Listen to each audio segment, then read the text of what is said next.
Welcome back to Nuts and Bolts. We've got a 2023 International LT with a Cummins X15 in the bay today.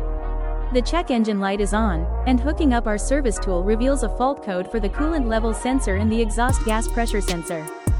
Following our guided diagnostic path leads us straight to the components themselves.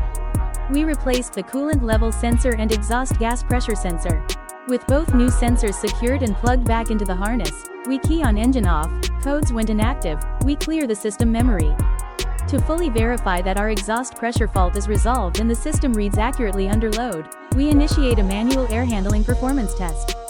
The software commands the variable geometry turbo and EGR valve to sweep through their ranges while monitoring live pressure feedback.